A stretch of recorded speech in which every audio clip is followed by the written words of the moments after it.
Today we are dealing with a new chapter entitled the Four Brahmaviharas. They are also called Illimitables. They have many different names. The order of these Brahmaviharas is same in all traditions, but the explanations, as those of you who have studied Theravada Buddhism will find, is quite different. And all Buddhist traditions agree, no matter whether northern tradition or southern tradition, that there is a close connection between the Panya and between the four illimitables. This is emphasis you will find in Abhidharmakosa, in Visuddhimagga, and not to mention so many other treatises dealing with the topic. And this you will also find in the Agamas themselves. For example, in Majjhima Nikaya you have the Atta Nagaraka Sutta, where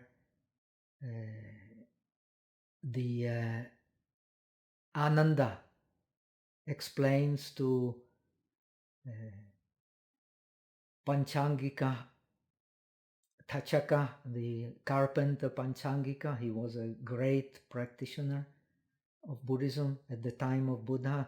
There were many accomplished monks, but also laymen. One of them was this carpenter. And after the parinirvana of Buddha, the Ananda visits this carpenter, and the carpenter tells him, you among the disciples, you are the closest to our master. So please explain what are the amata dwaras, what are the doors of immortality, in other words, doors of nirvana, of liberation, that our master has taught. And Ananda explained, as far as I understand, the master has taught 11 doors of immortality. That is practice of vipassana, practice of differentiating wisdom in first, second, third, and fourth dhyana of the subtle forms of the rupa, in the rupa dhatu, the first and second and third dhyana in the arupa, in the formless absorptions, not mention the fourth formless absorption, because the commentary explains you cannot practice vipassana in the fourth arupa dhyana unless you become a perfectly enlightened Buddha himself. Not even Sariputta can distinguish the 5 aggregates in the neither perception nor non-perception sphere, which is the most subtle sphere in the samsaric perception. Only the Buddha can do it, because his mind is subtle of the subtle of the subtle. So you have the 7 kinds of absorption you can connect with vipassana to get liberation. And what remains? 4. Which 4? The 4 Brahmaviharas. So 4 Brahmaviharas, they are also can be used for absorption. And this is how it is taught in all traditions. But the absorptions of the Brahmaviharas, they have most intimate among all the shamatha topics, shamatha kamatanas. The 4 Brahmaviharas, they are also shamatha kamatana. They are the most intimate, the closest link with panya. This is very important to understand. You have the same idea you have in Abhidharmakosa and in other works. They are special. They are special, first of all, because their object is limitless. When you practice shamatha, you're bound to learn sooner or later the kritsya ayatanas, the kasinas, which also have limitless object, limitless color and so on. But they are not praised especially for their intimate link to wisdom. They are praised for being a base for the practice of the supernatural powers, which are sort of consummation of the shamatha practice. But the Brahmaviharas, they have the most intimate link to wisdom. In fact, they are of the nature of wisdom. This is what Visuddhimagga says, this is what Abhidharmakosa also says. They are of nature of wisdom. They are shamatha topics, but of the nature of wisdom. And what is the nature of wisdom? This is very important to understand. What is the ultimate wisdom? The illimitable wisdom. In Abhidharma, we differentiate small wisdom, great wisdom, and illimitable wisdom. The small wisdom is a wisdom we use with the help of the 5 senses. It is called the parita panya. The wisdom we use with the help of the subtle objects, rupas, arupas. It is called the mahapanya. And the wisdom we use for in understanding nirvana is called the apamana panya, the illimitable wisdom. And the 4 Brahmaviharas, they are the means for understanding the illimitable wisdom. What is the illimitable wisdom? The illimitable wisdom is that you actually understand one object, but this one object is not contrary, does not clash with the multitude of objects. Multitude of objects and one object, many truths and one truth, they merge together. This is the illimitable wisdom. Now, in the tradition of the disciples, the Brahmaviharas have only, strictly speaking, as explained in Visuddhimagga, as explained in Abhidharmakosa, in Vaibhashika, Mahavibhasha, their object is illimitable beings.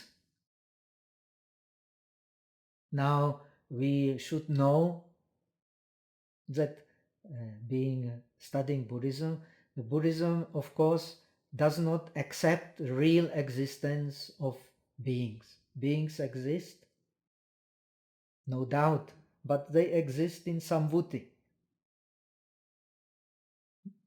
We cannot deny existence of beings in the conventional truth. But the beings do not exist in the paramata, in the ultimate truth, the highest truth.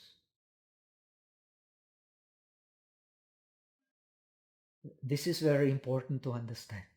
So also in the Agamas, for example, Halida Vasa Sutta of the Samyutta Nikaya, you find the idea, if you want to attain the ultimate happiness, the happiness of liberation, which is the only ultimate happiness, no other ultimate happiness exists, then you have to combine, according to the Agamas, you have to combine the practice of the Brahmaviharas with four Brahmaviharas, with four foundations of mindfulness. Chatvari Smrityupastani. So if you combine the practice of the four Brahmaviharas with the practice of the four foundations of mindfulness, you can get the best liberation. The liberation based with paramis. Both traditions, southern tradition, northern tradition, also link the practice of the four Brahmaviharas with the practice of the paramis. In the southern Buddhism, actually, the metta and the upekha, they are among the 10 paramis, which we need to master and complete in order to become a perfectly enlightened Buddha, Samyak Sambuddha. The order is also very important. First, metta. Actually, in the Theravada tradition, the metta is a 9th parami and the upekha is the 10th parami. So the previous parami always leads to the next one. The same principle you will have in Northern Buddhism, same. Now, when you have mastered the other paramis, then your liberation, gate to the liberation, will be completed when you have mastered metta parami. This is very important. Upekha is inseparable with liberation. Upekha, as we shall see also in our text, Kumarajiva explains, Abhidharmakosa explains also, upekha removes both the lobha and dvesha. The other paramis, they have a particular enemy which they remove. According to Visuddhimagga, we will speak from the northern point of view, but it is good to compare, because by comparing we get more wisdom. According to the Theravada tradition, Visuddhimagga, the near enemy of metta is dosa. When you practice metta, you cannot have, when you practice friendliness, love in the sense of friendliness, you cannot have, at that time, you cannot have hate. They do not come together. It does not mean that after practicing love as friendliness, you can have hate, but not in the same mind. Actually, love and hate, they have an intimate relation. For example, this intimate relation is well known also in the Western thought. Socrates says in the Symposium on Love that the father of love is wisdom and the mother of love is misery. Father is wisdom, mother is misery. So this love has many different connotations.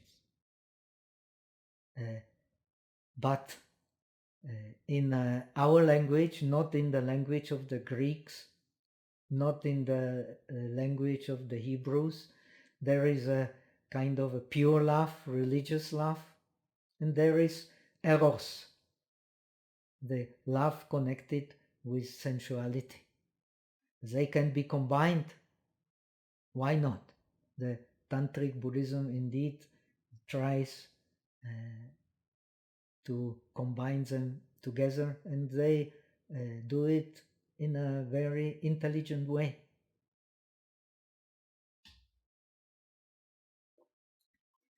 But Visuddhimagga explains, you will find same explanation elsewhere, the far enemy of metta, of love, is attachment. So the love in its pure form as friendliness, which means hita ashaya, same explanation in Southern Northern Buddhism. Love means the ashaya, that means a tendency to be of use, of benefit to oneself and to others. That is friendliness. One is a real friend who has the attitude or tendency to be beneficial. By being beneficial to others, we are also beneficial to oneself. And by being really beneficial to oneself, one also does not distinguish in being beneficial to others. That is illimitable mind. No distinction. Being beneficial in all 10 directions to all beings. That is metta. That is pure love. And to maintain this attitude, we have to penetrate the distant enemy of metta, which is attachment, which is raga. Raga means being colored by the object.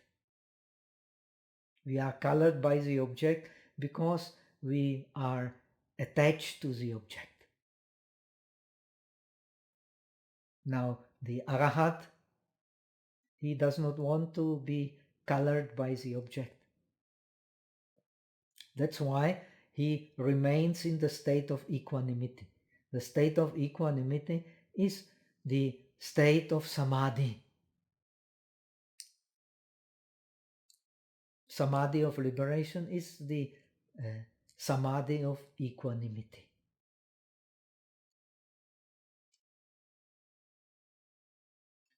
That's why Arahat or the Buddha, they do not leave. Does not mean they are always in absorption, but they do not leave their equanimity.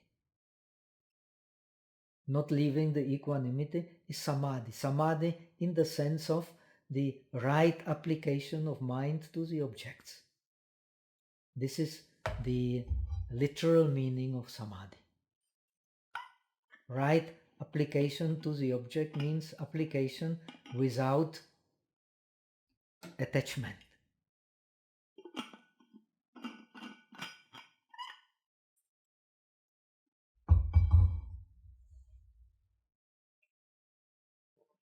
Now, in the northern tradition, starting with the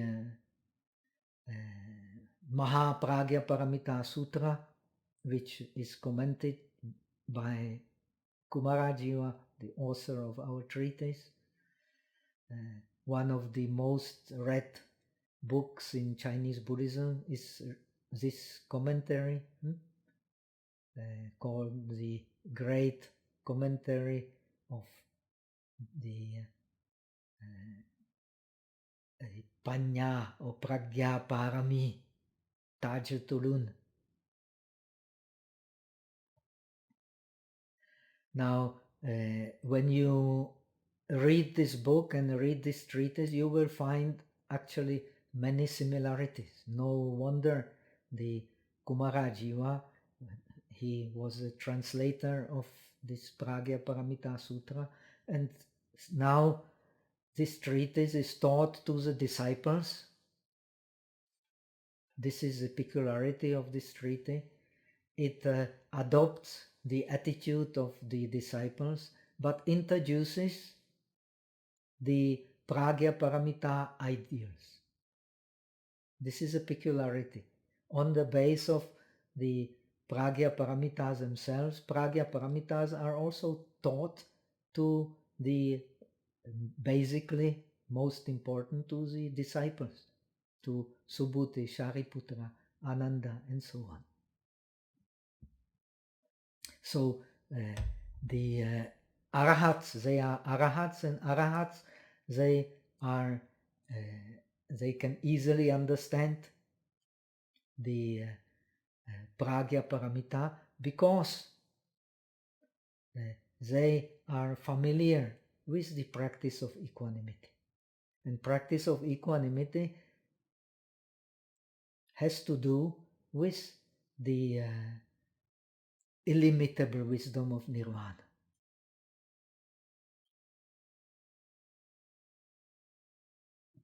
Now, in the Pragya Paramita Sutras, you will find the practice of the Brahmaviharas, starting with metta, does not have just one object, the beings, but it is explained it has three objects, which ultimately actually include all objects. The first object are the beings, same.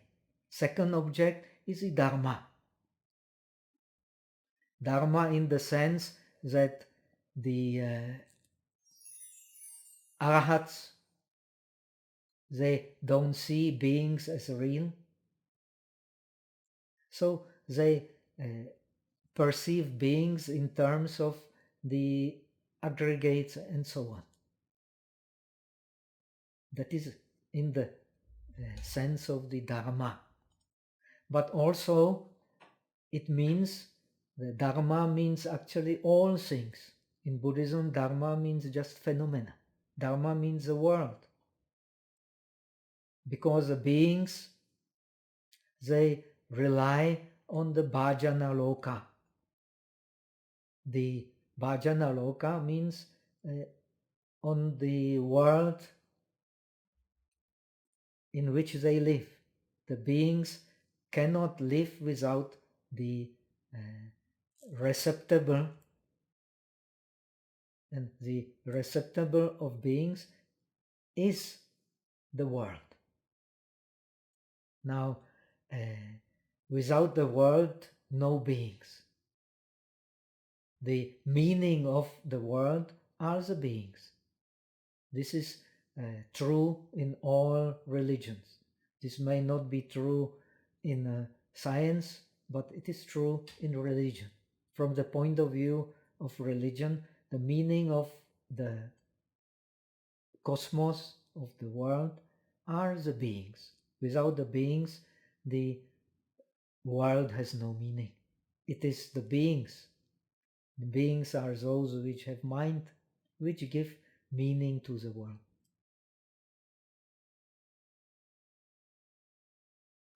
So practicing love should not only be to beings, but also be to the world, to the dharmas, to the phenomena, which are necessary for existence of the beings. And the ultimate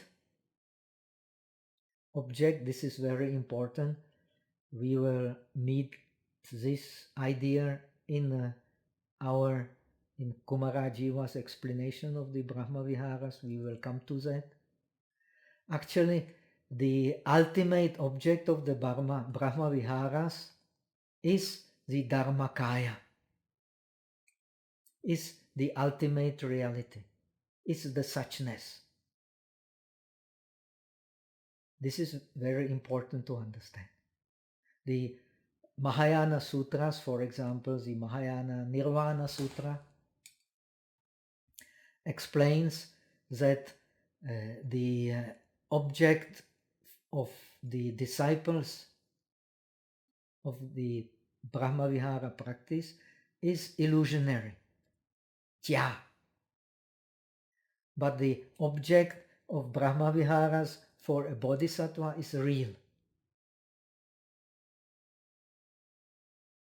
What means? The ultimate reality and the beings are also inseparable. Like Lankavatara Sutra, which is especially important for the Zen tradition. It is a sutra that Bodhidharma is said to have transmitted in China. It teaches that bodhisattva accepts the beings as real in order to teach to the beings the unreality of beings. He accepts being as real to teach the unreality of the beings. How does he teach the unreality of the beings? This again you will find it is based on the agamas. The Chula Asapura Sutta, for example, of the Majjhima Nikaya teaches that the four Brahmaviharas, they are the Samma Samichi, the correct behavior. Correct behavior is the four Brahmaviharas. Why? Because it is Brahmaviharas, they are based on samatha. They are based on sameness, on pingtang. And pingtang, sameness, is the ultimate reality. Sameness is the nature of emptiness in its non-dual form of suchness. So the object of the Brahmaviharas, in this sense, in this deepest understanding, is real. So the Pragya Paramita Sutras explain, among others, that the Brahmaviharas, they are inseparable from the mind of the Buddha. And the mind of the Buddha is, of course, inseparable from the liberation itself. So this is how through the practice of the Brahmaviharas, the text here, as we will see, also introduces the philosophy of transcendental wisdom, the philosophy of one truth, philosophy of suchness. Ultimately, there is only one truth, which makes everything same, Now, the Nagarjuna, for example, explains that a bodhisattva practices the true mind, Jenshin, which is, we will find in our text the same idea, which is love to the Buddha. Love to the Buddha is the real mind, which means love to the Buddha. Love to the Buddha means love to the Dharmakaya. It comes even in the Theravada Suttas. The one who sees the Buddha sees the Dharma, one who sees the Dharma sees the Buddha. But it is not explained. The commentaries to the Agamas do not explain this principle, but it is explained in the Transcendental Wisdom Sutras. Love of the Buddha is the beginning, and the paramis is what makes everything same. So they are linked to the transcendental wisdom, which does the same thing. It does not mean rejection of the variety. The variety is there, and nobody can deny it. This variety is, as the Buddhism teaches, karmaja loka vaichitriam, says Abhidharmakosa. 4th chapter, 1st verse, the variety in the world is there, and it is produced by the karma. Nobody can deny it. It is there. But it belongs to the Sambhuti. It belongs to the conventional reality. This is very important to understand. And we will find these ideas explained in Kumarajiva's explanation of the Brahmaviharas. So let us come finally to the text itself, because by explaining the text we can introduce best these ideas again, and more in detail, more concretely in the context of the text. So first, the practice of the Brahmaviharas. This is common to all traditions. You will find it in Mahayana Sutras also. The practice of the Brahmaviharas and the practice of, actually, of in a way, of all virtues starts with metta, start with love as friendliness. Love as friendliness also same in all forms of Buddhism, is explained as the fastest way to the Brahmaloka. Also in the Western tradition, actually, it is taught by the mystics that God is love. The fastest way to reach God is through love, through bhakti. This is called Jenshin, the true mind. This true mind is the base of all the virtues. You will find the idea in Abhidharmakosa. The Shraddha, the faith, is defined as prema, as love. Love means faith. Faith means love. This is very important. This is also our link to Kumarajiva's explanation, which we will find, especially in regard to the practice of the mudita.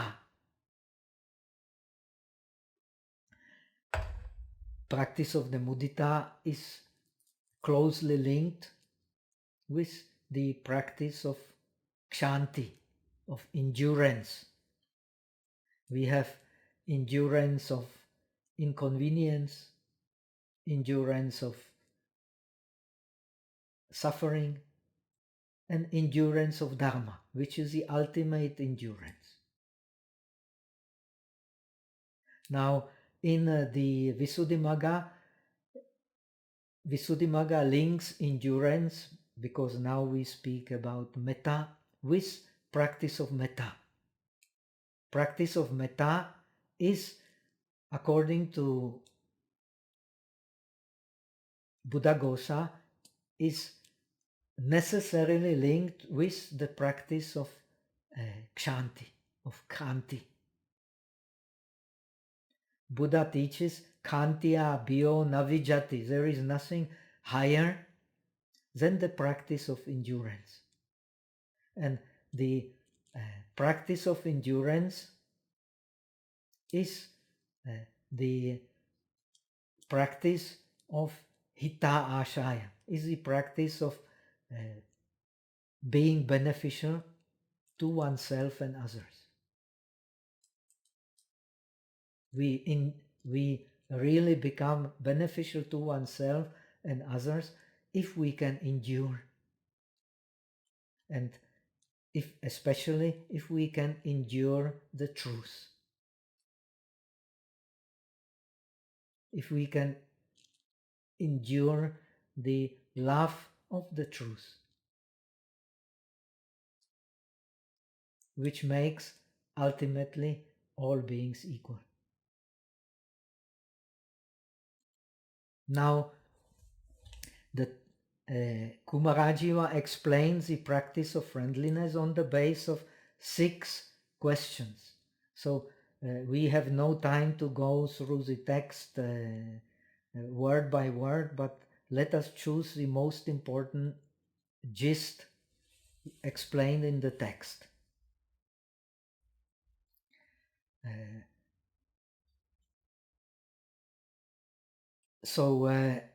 First question is, how does a meditator attain the mind endowed with immeasurable friendliness? That means with immeasurable metta.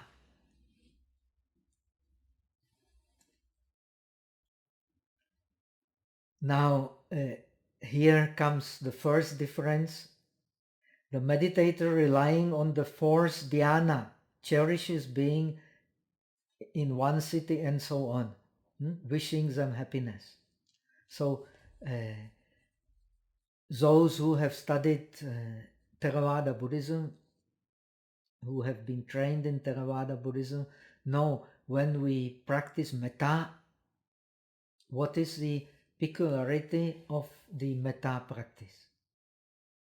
The practice of karuna, practice of mudita, of upekha, practices of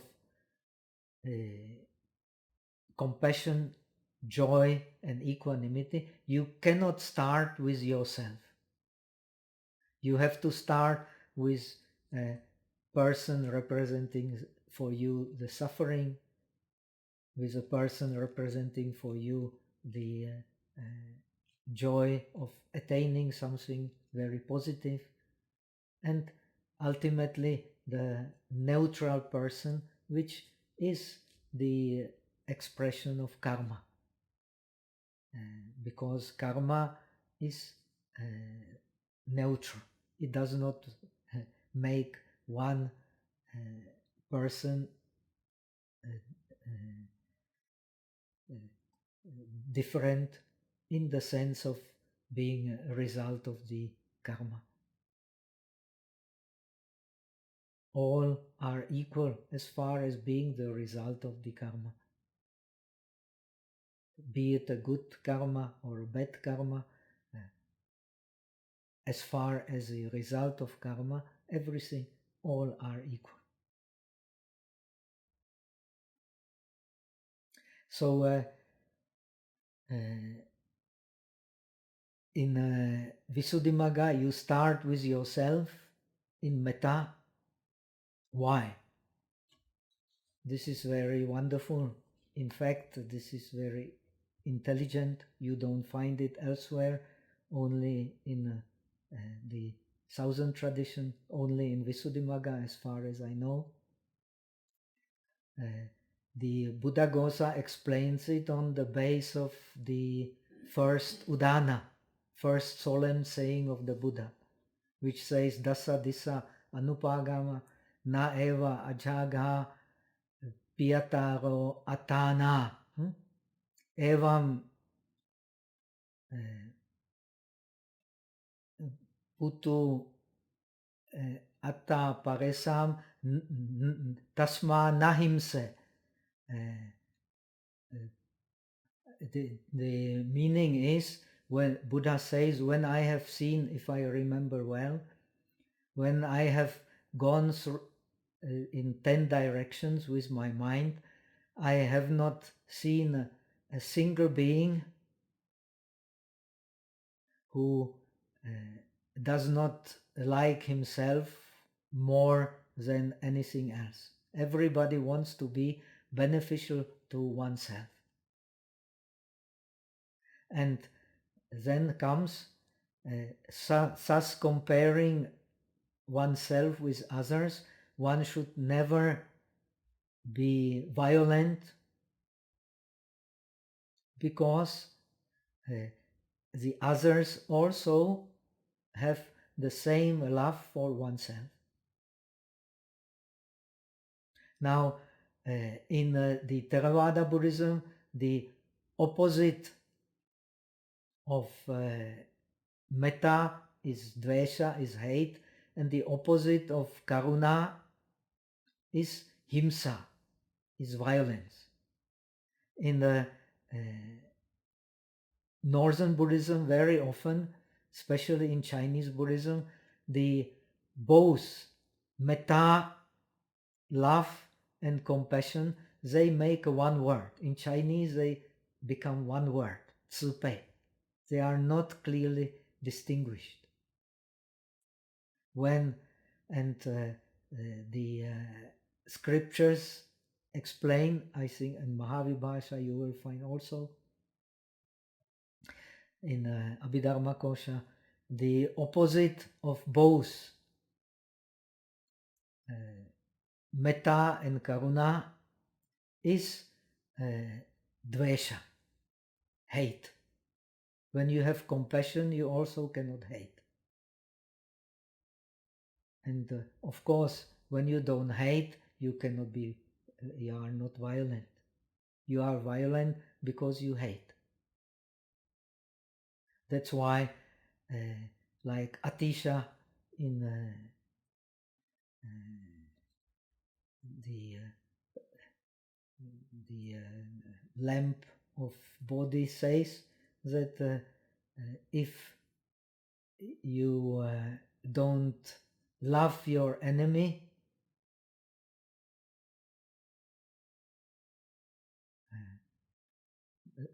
if you don't, how does he say?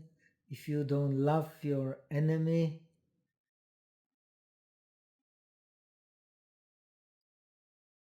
something like,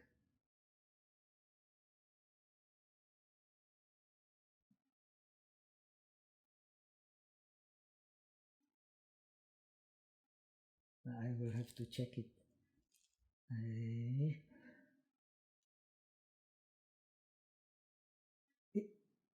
If you don't have the same love for all beings, then you are bound to hate your enemy. And if you hate your enemy, you can never attain bodhi.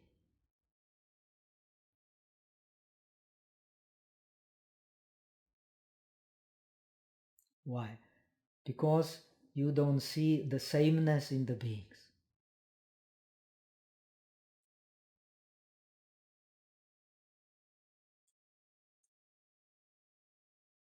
Now, very important also to mention, since we have talked about the sameness, about the, in Mahayana, the practice of Brahmaviharas being connected with the practice of Pragya Paramita, with making one truth equal, with making emptiness equal for all phenomena. So in Chinese Buddhism, you will find it based on Nagarjuna's idea, the metta and karuna, the love and compassion, they removed mithya drishti, pujantyan. They removed the wrong view. This is very important. When we practice love and compassion in the deeper sense, connected with Pragya Paramita, with transcendental wisdom, being the only ultimate wisdom, then, of course, you don't differentiate. If you differentiate, it is a wrong view from the point of view of ultimate reality. It does not mean you don't differentiate, but you take a differentiation to belong to the conventional reality, not to the ultimate reality. This is a difference. Of course, we need differentiation. And Buddhism insists, if it is true Buddhism, all Buddhism insists that we understand the ultimate reality by means of penetrating the conventional reality. But the conventional reality is also that which hides the truth of the ultimate reality. So the Pragya Paramita explains, it comes also, we will see in this text, that why you want to make holes in the wall, why don't you remove the hole and see the holes from the point of view of the hole which is behind the wall. So the Alankavatara Sutra, which is based for Zen, of course, also teaches that when the ultimate reality is understood, everything is understood. When the ultimate reality is not understood, nothing can be understood thoroughly. This is very significant. We will come to this in this text also. Even so, the object of the Kumarajiva discourse as the disciples, he introduces, just like Pragya Paramita Sutras, he introduces the transcendental wisdom as the ultimate wisdom to the disciples on the pattern of the Pragya Paramita Sutras. Not saying that the teaching of the disciples are in any way inferior or anything like that, but just taking the transcendental wisdom as the ultimate wisdom, which anyone who becomes a Buddha needs, no matter whether a Buddha as a disciple or the Buddha as a bodhisattva. Without the transcendental wisdom, no Buddha. Because without transcendental wisdom, no Buddha. So the transcendental wisdom on this base should be linked to the practice of the paramis. And the practice of the paramis has the solid base on the Brahmaviharas. This is same in all Buddhist traditions. The deeper the practice of the Brahmaviharas, the easier the practice of the paramis. And the paramis, in the sense of the, as explained in the sutras of the Mahayana, are based on the transcendental wisdom. Transcendental wisdom is the mother of the paramis.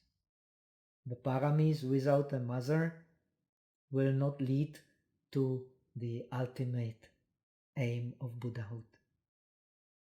And the strength of realization, strength of body, is based on the strength of the practice of the paramis, based on Brahmaviharas. This idea you will find in Theravada itself, in the sub-commentary in the Tika of the Brahmajala Sutta, translated by the Bhikkhu Bodhi. So the deeper the practice of the paramis of the disciples, the greater the light of the disciples. The deeper the practice of the paramis of any one, the deeper, the more luminous will be the light of his body. This is idea common. So now we come to the fourth dhyana. In Visuddhimagga, the practice of the metta is said to lead to the third dhyana. Why? Because you wish all beings to be happy and you remain in a happy state. A happy state, ultimate happiness, is the, as we have explained, is the happiness of the third dhyana.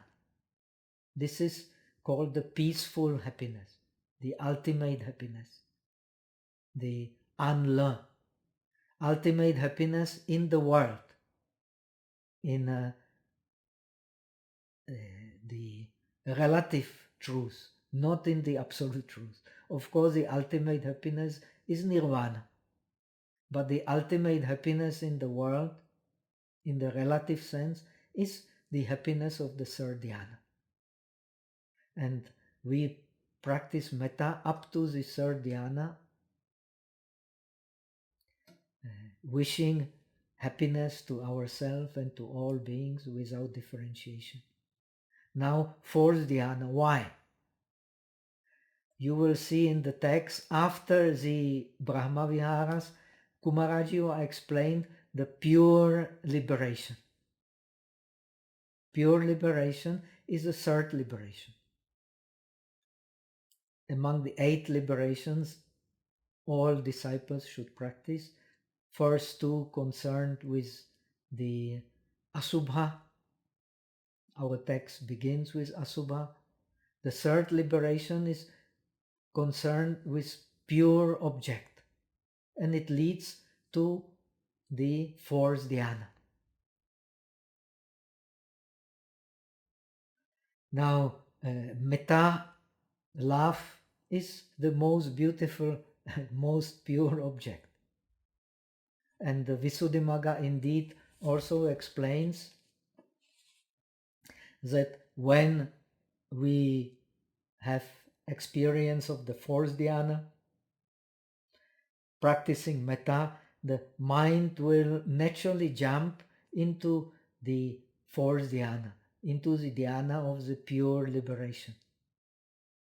Just like when we practice karuna, the mind will naturally jump, if we have experience of arupa dhyanas, will naturally jump to the sphere of limitless space.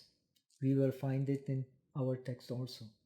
When we have the second arupa dhyana, when we practice the illimitable consciousness, the second dhyana of the arupas, the mind will naturally jump to that state. And when we practice upekha, it will jump to the sphere of nothingness, the third arupa dhyana. Why? Because these states are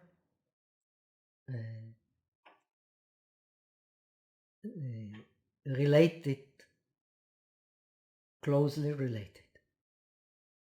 It will come also in our text. The emptiness is closely related to the practice of compassion.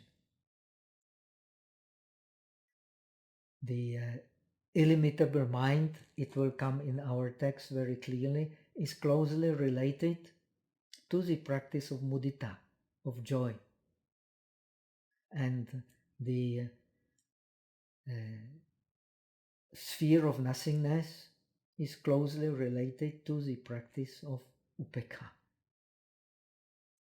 Okay, so you start with the fourth dhyana because you have practiced the fourth dhyana and you are you know the fourth dhyana, you are familiar with the fourth dhyana, so you use that state to practice metta. And what do?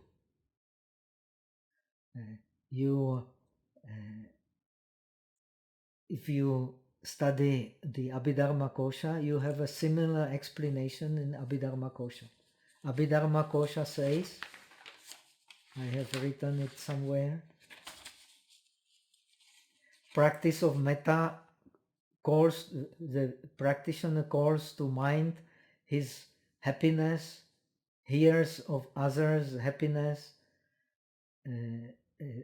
contemplates the happiness of Buddha, and then resolves that all beings attain this happiness. When defilements too strong, he is not able to carry his intention, then divides beings into three categories, as the Visuddhimagga does. The beings which are object of liking, the beings which are neutral, and the beings which are you do not like for one reason or another. So it is in Abhidharmakosa connected with those who don't have strong resolution. If you have a strong resolution, you do not need to use this skillful means of dividing beings into those you like, those who dislike, and those who you don't neither like nor dislike. Now the samsaric mind, our common mind of being, when we see a person, almost immediately we have the idea of liking or disliking or don't care.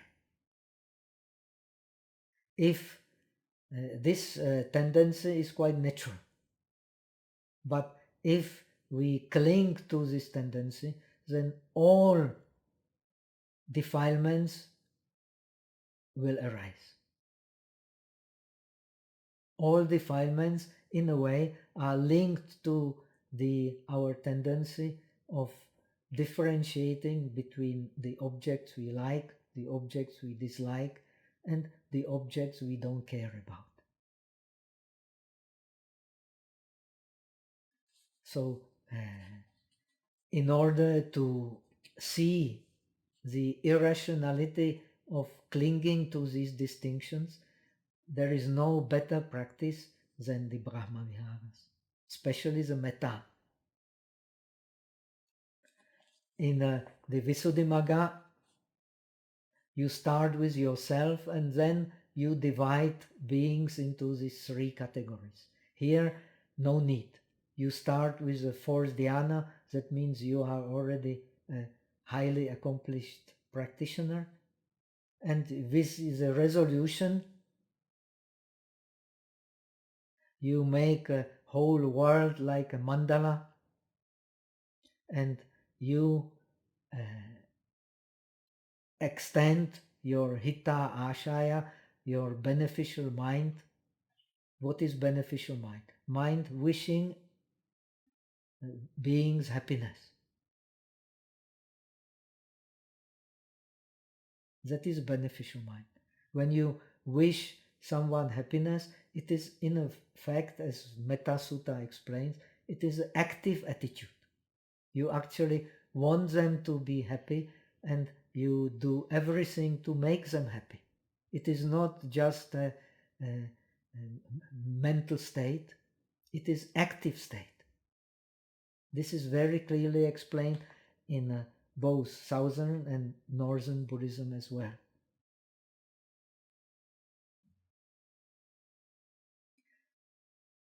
So the meditator then uses this resolution. He has a fourth dhyana, so he has a very powerful resolution. We have to remember this text is taught to the Kumarajiva teaches to his disciples, probably he himself being such an accomplished yogi. Among them, most of them are very accomplished in deep concentration already. So this is the background of this text.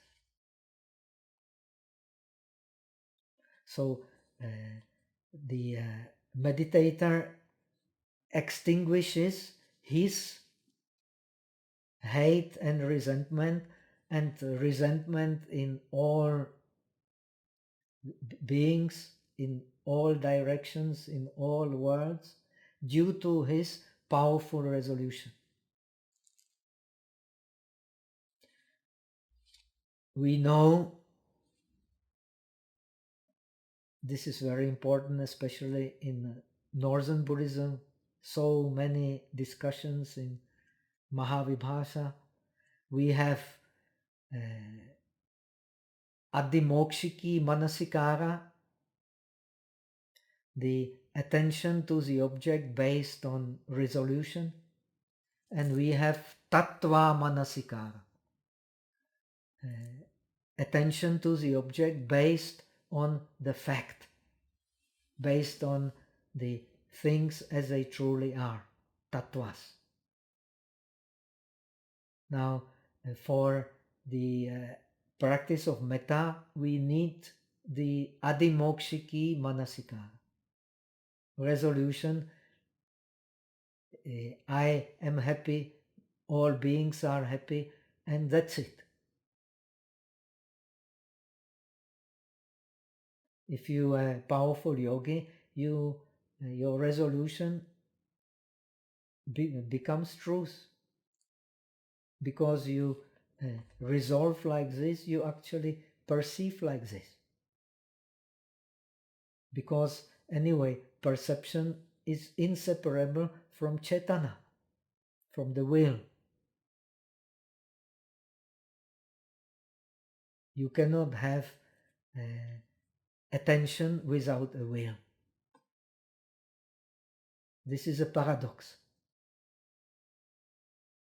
That is why the Mahayana Sutras claim that actually we need attention, but Buddha does not need any attention, does not need manasikara. He does not need to make object literally in the mind, because he sees all objects according to the tattva, according to the way they really are. For example, as Mahavibhasa explains, for anapana meditation, we need both Adhimokshiki Manasikara and Tattva Manasikara. We just observe the breath without a judgment. Yet we can also determine to stay in a particular mental state and a particular conditioning of the breath. So the anapana, as far as the practice of four bases of mindfulness is concerned, it is a better base for the practice of the four bases of mindfulness. And the 4 bases of mindfulness, Buddha teaches as the only way.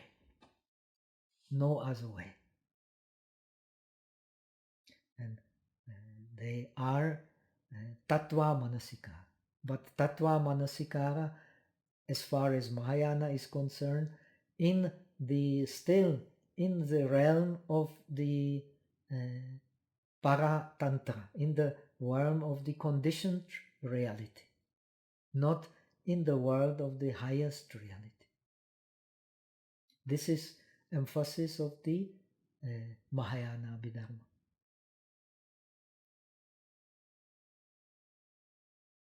So in the first, to finish, because we have already surpassed the time, this text in the first question, hope we will go through the other questions next week.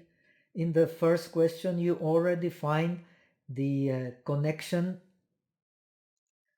of metta with the Buddha Anusati. Buddha Anusati, not so much in the, as explained in the Visuddhimagga, but Buddha Anusati as the remembering of the ultimate principle, which is the Buddha himself.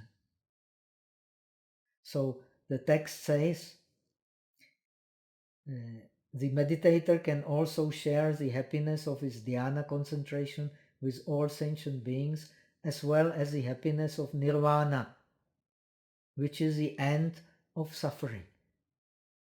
What is the happiness of nirvana? Happiness of nirvana is the ultimate happiness, happiness of the Buddha.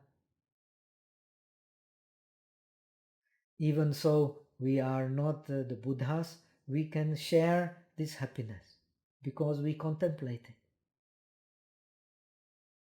This you will not find in explanation of metta as explained in the Visuddhimagga. Even the supreme real happiness of the Buddhas, he wishes to give to all sentient beings. What is the supreme happiness of the Buddhas? The happiness of the Dharmakaya. Due to the power of his friendliness, he sees how all beings in the 6 realms of existence, in the 10 directions, receive happiness. So, Vimalakirti Sutra, which is very important in Chinese Buddhism, teaches that Dharmakaya is born of transcendental wisdom due to the practice of the 4 Brahmaviharas, starting with metta. Metta is the base for the other Brahmaviharas. And the accomplishment of this base is the practice of karuna, because due to the practice of karuna, the bodhisattva does not abandon the sentient beings. So that much for today. We will hopefully finish this metta chapter next week, and we can start with great compassion, which text does not explain, but still he in a way guides us to the idea what the Mahayana Sutras teach, that the practice of compassion actually includes all the other Brahmaviharas and in fact all the paramis as well. Okay, so that much for today. Let us see if there are any questions. Supriya, any idea? Yes, people can, no, there are no questions as yet, but you can unmute yourselves if you want to ask something, or you could type it in the chat box. Chat box? There is a chat box. But if you see in the middle of the screen, it says chat below, right? That, you know, the bottom, can you see it? No, but never mind, I believe you. Okay, can you see that? Now I can see. from Yeah. Supriya Rai to everyone. Okay. Yeah. Now I can see. So that's the chat box, and people can type in there and everyone can see, you can see. There don't seem to be any questions today, Bhante. I have a question. Oh, you do? Excuse me. Okay, Yes. good. Chetso is I have a lot of questions, too many. Thank you, Bhante. That was very incredible. My question is, when we talk about the unreality of beings in an ultimate sense, it seems that there's a tendency to privilege ultimate reality over conventional reality. And so I just would like for you to address that. And I do have another question after that if there's time. okay. Thank you. Yes, you can say that. In the Mahayana Sutras, indeed, it always emphasizes one truth, one reality. In the sutras in Abhidharma of the disciples, the differentiating wisdom is emphasized. And differentiating wisdom is the wisdom differentiating many realities.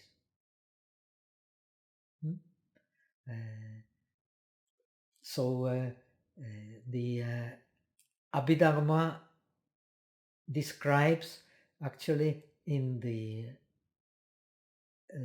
in Northern Buddhism, Southern Buddhism, same. Abhidharma describes how an arahat sees the world. The arahat does not see beings as real,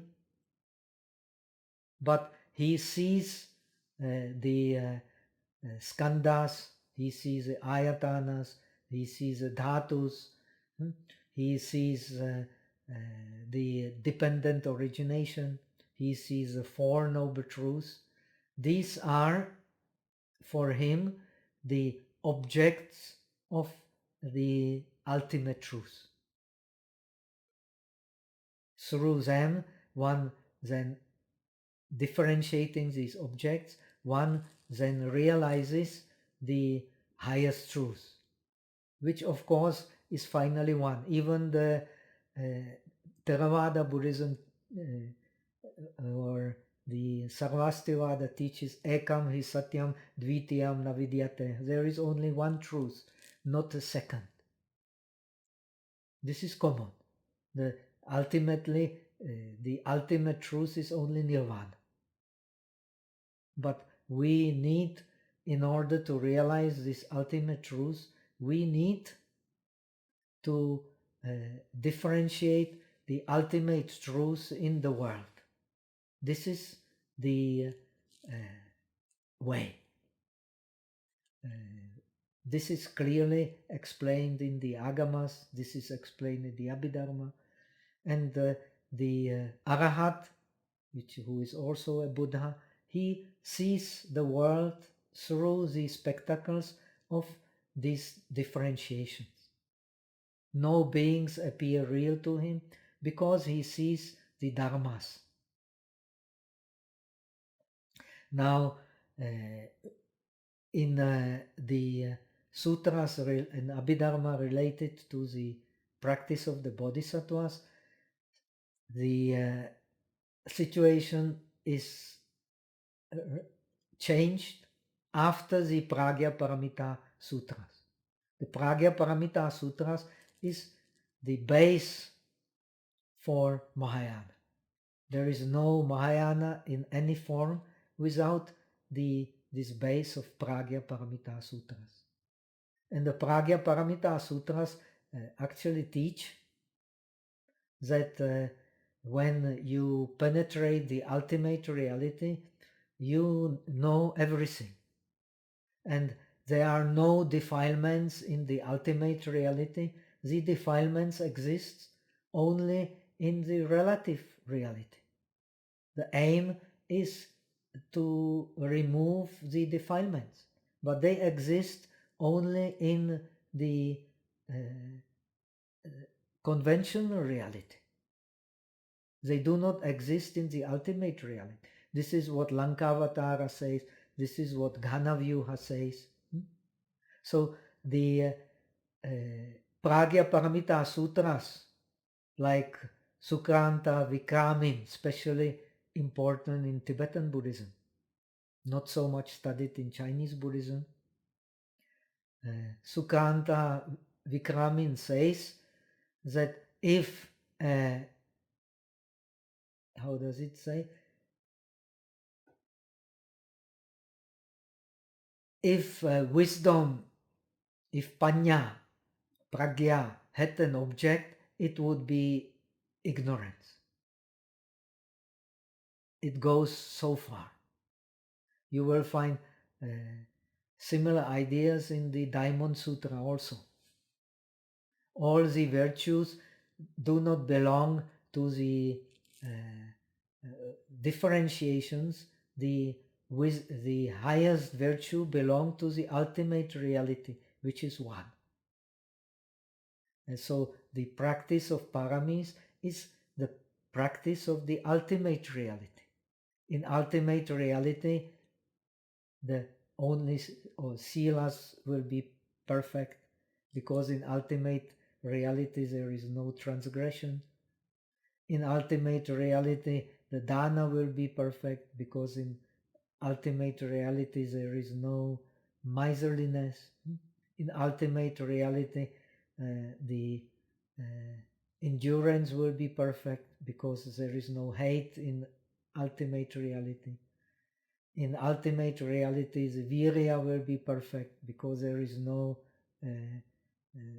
idleness, lethargy in the ultimate reality. Similarly, no scattered mind in ultimate reality, no ignorance in ultimate reality. Everything is perfect in ultimate reality. And all virtues, actually, in highest sense, they don't belong to person, they belong to the ultimate reality. This is the emphasis of the Mahayana Sutras. And it makes sense. It is very useful, but it does not mean you are jumping over the differentiating wisdom. This would be a mistake. But you see clearly the limitations of the differentiating wisdom. That's why differentiating wisdom can be very different in Theravada, can be very different in Sarvastivada, can be very different in other traditions, in Mahasangika and so on. All have some truth, but relative truth. Relative truth and the highest truth should not be mixed together. Now, this distinction between the worldly truth and the highest truth, which is one, is not so clear in the Theravada or Vaibhasika Abhidharma. So that's why so many discussions and so many different opinions clashing together. They all make sense, but they make sense in a limited sense, never in the absolute sense. Okay? Thank you very much, Bhante. Thank you. There's Bhante, one question in the chat box. Mm-hmm. How do we continue to feel metta when other beings endanger lives? Yeah, of course, it's all resolution. Resolution, I have explained, the metta practice is based on resolution. It's adimokshiki manasika. We decide all beings are happy, and we contemplate, as Nagarjuna explained, as Kumarajiva explains in this very text, we contemplate their potential of happiness. They may not be happy, but they all have potential of happiness. This is also related to, finally, to the Mahayana idea which comes of the Buddha nature. all beings have the potential of happiness. This potential of happiness you can equalize with Buddha nature.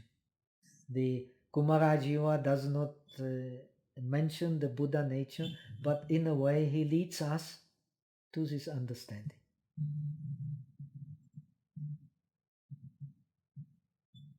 So we all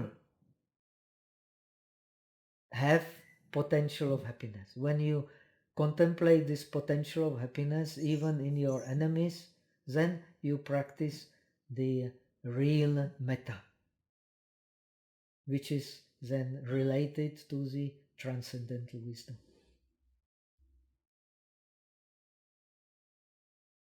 Okay? Any other question? So I think you had another one, you said? Thank you, Supriyaji. I do have another question. So would it be accurate to say then that the referent of the label all beings is actually all dharmas? Yeah, for the Arahat, yes. For us, no. Okay. Because I'm wondering how to conceive, when we say the word all beings, we're using a mental image. And Arahat, he, for example, Buddha so explained my teacher, Pa Auk Sayadaw.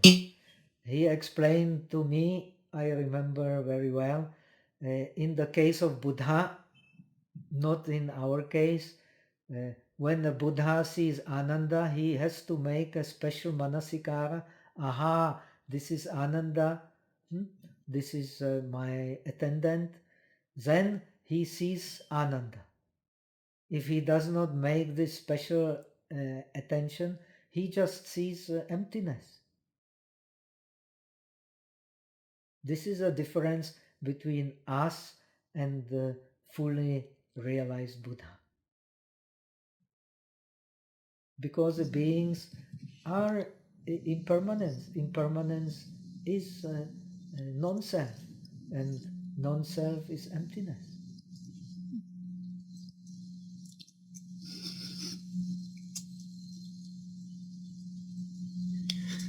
Okay? Thank you, Bhante. Thank you so much. So let us transfer merit for the benefit of all sentient beings as usual, and we will finish here today. Okay? Yes, Bhante. Thank you. Eta vata chamehi sampatam punya sampadam sabbe deva anumodantu sabha sampati siddhya. Eta vata chamehi sampatam punya sampadam sabbe bhuta anumodantu sabha sampati siddhya. Eta vata chamehi sampatam punya sampadam sabbe satta anumodantu sabha sampati siddhya. Aka satta chabumatha deva naga mahidika punyantang anumoditva chiramarakantu lokasasana. Aka satta chabumatha deva naga mahidika punyantang anumoditva chiramarakantu desana. Aka satta chabumatha deva naga mahidika punyantang anumoditva chiramarakantu tumantara. Devo vasatu kalena sasa sampati hotucha pito bhavatu lokocha raja bhavatu dhammiko. Sadhu, sadhu, sadhu. So see you next week and have a wonderful Thank you, time Bhante. and protect yourself from COVID, please. As much as possible. As much as possible. Thank you, Bhante. Thank you so much. May all beings be healthy and happy. Okay, bye-bye. Bye.